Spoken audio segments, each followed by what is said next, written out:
Welcome students. इस video में हम देखेंगे कि हम HTML एलिमेंट्स को किस तरह से CSS के अंदर जो है वो सिलेक्ट कर सकते हैं। मतलब हम बेसिक सिलेक्टर्स देखेंगे CSS के अंदर।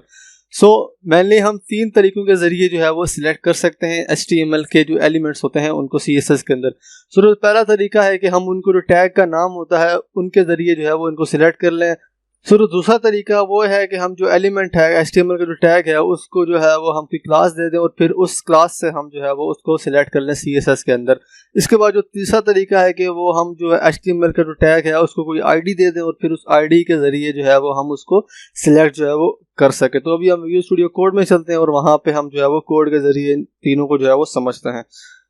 मैं विजुअल स्टूडियो कोड में आ गया तो यहाँ पे जो है वो मैं एक न्यू फाइल जो है वो क्रिएट कर लेता हूँ। मैं यहाँ पे जो है वो इसका नाम रख लेता हूँ basic_selectors.html एंड फिर इसके अंदर जो हमारा बॉयलर प्लेट कोड होगा वो मैं यहाँ पे डालूंगा। मैं यहाँ पे एक्सक्लेमेशन मार्क पे टैब दबाऊंगा तो मेरा जो बॉयलर प्लेट कोड होगा वो यहाँ पे आ जाएगा। एंड देन यहाँ पे जो उसका टाइटल है मैं वो भी जो है वो चेंज कर लेता हूँ। तो मैं यहाँ पे लिखूंगा बेसिक एंड देन यहाँ पे सिलेक्टर्स।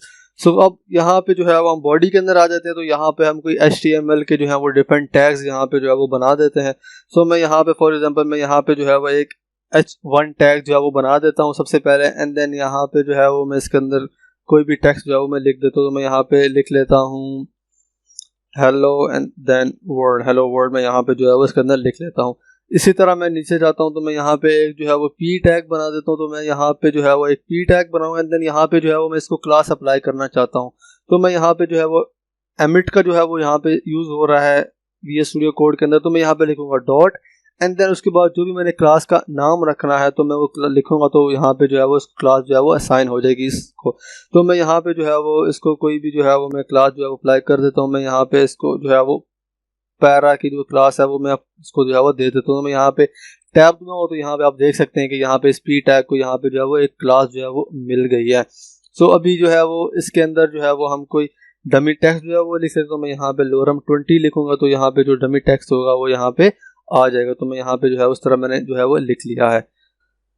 यहाँ पे जो है वो हम एक और टैग बना लेते हैं। तो मैं यहाँ पे जो है वो एक डिव टैग बना लेता हूँ। देन इसको मैं जो है वो कोई ID दे देता हूँ। तो मैं उसके लिए क्या करूँगा, मैं यहाँ पे हैश का साइन जिसको हम नंबर साइन भी बोलते हैं वो लिखूंगा। एंड देन यहाँ पे जो है वो इसको मैं अगर कोई ID देना चाहता हूँ तो मैं यहाँ पे लिख लेता हूँ। मैं यहाँ पे लिख लेता हूँ कंटेनर। तो मैंने यहाँ पे लिख लिया है कंटेनर। अब इसके अंदर जो है वो मैं कोई एक और एलिमेंट जो है वो बनाना चाहता हूँ। मैं यहाँ पे इसके अंदर एक और P टैग बनाना चाहता हूँ तो मैं यहाँ पे लिखूंगा P एंड देन इसके अंदर भी जो है वो मैं कोई डमी टेक्स्ट जो है वो लिख लेता हूँ। तो मैं यहाँ पे लोरम 10 जो है वो लिख लेता हूँ।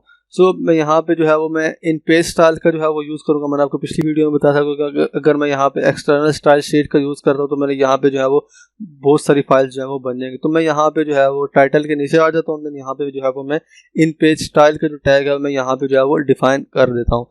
जो पहला तरीका है कि वो हम जो है वो टैग का जो नाम है उसके ज़रिए जो है वो एलिमेंट को जो है वो सिलेक्ट करें। तो मैं यहाँ पे जो कमेंट के ज़रिए जो है वो लिख लेता हूँ टैग नेम।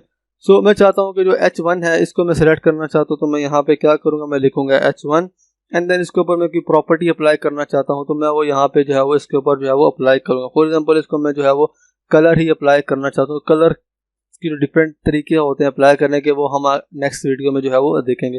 तो मैं यहाँ पे लिख लेता हूँ कलर एंड देन इसको मैं यहाँ पे जो है वो ऑरेंज कलर जो है वो मैं यहाँ पे दे देता हूँ।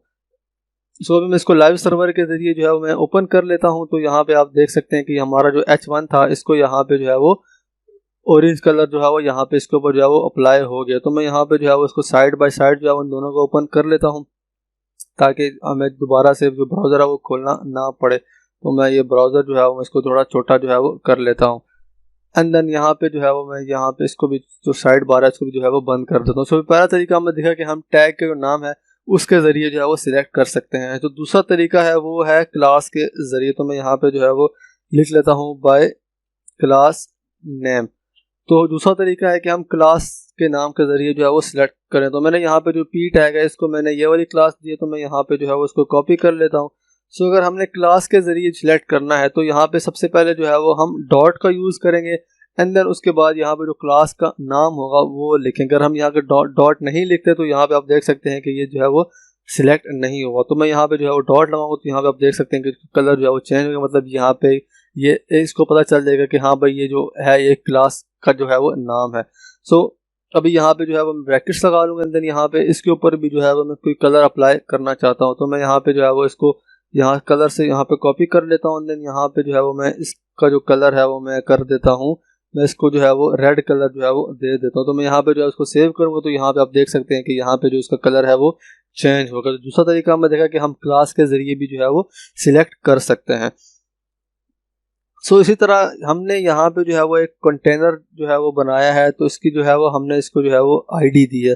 सो इसको मैं यहाँ से जो है वो इस आईडी को मैं यहाँ से जो है वो कॉपी कर लेता हूँ, क्योंकि इसके ऊपर जो है मैं कलर अप्लाई करूँगा तो डिव के ऊपर जो है वो कलर अप्लाई नहीं होता। तो मैं जो है वो इस आईडी को कॉपी करता हूँ, एंड देन यहाँ पे जो है वो इसके अंदर जो है वो इसको पेस्ट जो है वो कर देता हूँ। तो मैं यहाँ पे जो है वो इसको पेस्ट करूँगा, तो भी मैं जो है वो इसको सिलेक्ट करूँगा, तो यहाँ पे इसके ऊपर फिर जो कलर है वो अप्लाई करूँगा। तो अगर हमने आईडी को सिलेक्ट करना है तो उसके लिए हम यहाँ पे सबसे पहले जो है वो नंबर साइन या हैश टैग जिसको बोलते हैं वो लगाएंगे, एंड देन उसके बाद यहाँ पे जो आईडी होगी जिसको हमने सिलेक्ट करना है उसका जो है वो हम यहाँ पे जो है वो नाम लिखेंगे। तो भी जो हमारी आईडी का नाम है वो है कंटेनर, एंड देन इसके ऊपर जो है वो हमने कलर अप्लाई करना है। तो मैं यहाँ पे जो है वो इस कलर को दोबारा से यहाँ पे जो है वो कॉपी कर लेता हूँ, देन यहाँ पे जो है वो इसको पेस्ट कर लेता हूँ। देन यहाँ पे अभी मैं इसको जो कलर है वो मैं अप्लाई कर लेता हूँ, मैं यहाँ पे इसको जो है वो ब्लू कलर जो है वो अप्लाई जो है वो कर लेता हूँ। तो मैं यहाँ पे लिखूंगा ब्लू, तो आप देखेंगे कि यहाँ पे इसके ऊपर जो है वो ब्लू कलर जो है वो अप्लाई हो गया है। सो फॉर एग्जांपल मैं यहाँ पे जो मैंने आईडी लिखी है मैं इसको मिटा के यहाँ पे जो है वो इसको एक क्लास दे देता हूँ। मैं यहाँ पे जो है वो कंटेनर नाम की जो है वो क्लास जो है वो दे देता हूँ, एंड देन यहाँ पे जो इसकी आईडी है वो मैं जो है वो चेंज करके कंटेनर, एंड देन इसके बाद यहाँ पे जो है वो मैं इसकी आईडी कंटेनर टेक्स्ट जो है वो कर देता हूँ। सो फॉर एग्जांपल मैं चाहता हूँ कि जो कंटेनर है उसके अंदर आईडी वाला जो है उसके ऊपर मैं स्टाइल अप्लाई करना चाहता हूँ, तो मैं यहाँ पे उसके लिए क्या करूँगा, फॉर एग्जांपल हमने नेस्टिंग जो आइटम्स होंगे उनको सिलेक्ट करना है। तो हमने यहाँ पे जो पेरेंट की जो क्लास होगी आईडी होगी हम सबसे पहले जो है वो उसको लिखेंगे। तो यहाँ पे जो है वो इसकी जो आईडी है वो है क्लास, सॉरी वो है कंटेनर। तो मैं यहाँ पे सबसे पहले लिखूंगा कंटेनर, एंड देन उसके बाद जो है वो हम स्पेस देंगे, यहाँ पे कोई कॉमा या सेमी कॉलन कुछ भी नहीं लगाएंगे। एंड देन उसके बाद जो इसके अंदर वाला जो हमने एलिमेंट सिलेक्ट करना है या टैग के ज़रिए करना है या आईडी के ज़रिए करना है या क्लास के ज़रिए करना है, तो उसके बाद वो यहाँ पे जो है वो हम जो है वो लिख लेंगे। तो यहाँ पे हमने जो है वो इस टेक्स्ट को जो है वो सिलेक्ट जो है वो करना है। तो मैं यहाँ से इसको जो कॉपी कर लेता हूँ, देन यहाँ पे जो है वो पेस्ट कर देता हूँ, देन इसी तरह यहाँ पे जो है वो मैं इसको जो है वो इस तरह ब्रैकेट्स लगा लूँगा। देन यहाँ पे ये जो मैंने अप्लाई किया है इसको मैं यहाँ से जो है थोड़ी देर के लिए जो है वो कमेंट जो है वो कर देता हूँ। सो अभी मैं यहाँ पे जो है वो जो कलर ब्लू है मैं, या फॉर एग्जांपल मैं यहाँ पे कोई और कलर दे देता हूँ, तो मैं यहाँ पे लिख लूँगा कलर, एंड देन यहाँ पे इसके ऊपर मैं एक्वा कलर जो है वो अप्लाई कर देता हूँ। तो अभी आप देखेंगे कि इसका जो कलर है वो यहाँ पे जो है वो चेंज हो गया है। ये है कि हमने एक पेरेंट आइटम है उसके अंदर जो है उसके चाइल्ड आइटम है, मतलब यहाँ पे जो आप देख सकते हैं कि जो कंटेनर डिव है ये पेरेंट है, देन इसके अंदर जो पी टैग है वो एक इसका चाइल्ड है। अगर हमने इस तरह सिलेक्ट करने हैं तो हम इस तरह करेंगे कि जो पेरेंट आइटम है उसकी जो क्लास होगी या आईडी होगी या उसका जो टैग का नाम होगा वो लिखेंगे, देन उसके बाद अगर हमने उसके अंदर जो आइटम है तो वो लिखेंगे। हम यहाँ पे जो है वो उसके अंदर कोई कोमा वगैरह जो है वो नहीं लगाएंगे। इसी तरह हम चाहते हैं कि एक जो स्टाइल है वो डिफरेंट एलिमेंट्स के ऊपर जो है वो अप्लाई हो। फॉर एग्जांपल मैं अभी जो पारा वाला टैग है इसको मैं यहाँ से जो है वो कमेंट करता हूँ, और मैं चाहता हूँ कि जो मैंने H1 की जो कलर ऑरेंज अप्लाई किया है वो कलर इसके ऊपर भी जो है वो अप्लाई हो जाए। तो मैं उसके लिए क्या करूँगा, मैं यहाँ पे जो है वो कॉमा लगाऊंगा, एंड देन यहाँ पे जो है वो मैं लिख लूँगा मैंने यहाँ पे क्लास दी है तो मैं यहाँ पे लिखूंगा डॉट पारा। तो भी आप देखेंगे कि यहाँ पे जो है वो इसके ऊपर भी ऑरेंज कलर जो है वो अप्लाई हो गया। सो अगर हमने बहुत सारे एलिमेंट्स के ऊपर एक ही तरह का स्टाइल जो है वो अप्लाई करना है तो उसके लिए हम यहाँ पे जो है वो डिफरेंट एलिमेंट्स को जो है वो एक ही लाइन में जो है सिलेक्ट कर सकते हैं। तो उसके लिए हम यहाँ पे दरमियान में कोमा लगाएंगे तो उसको पता चल जाएगा कि हाँ जी ये जो है ये डिफरेंट एलिमेंट्स को जो है वो सिलेक्ट करना चाह रहा है, देन उनके ऊपर फिर जो स्टाइल है वो अप्लाई करना चाह रहा है। अगर हमने जो है वो एक कंटेनर के मतलब पेरेंट के अंदर चाइल्ड्स को सिलेक्ट करना तो दरमियान में हम कोमा वगैरह जो है वो कुछ भी नहीं लगाते। सो आई होप कि आपको जो बेसिक सिलेक्टर्स हैं इनका कॉन्सेप्ट जो है वो समझ आ गया होगा। So see you in the next video.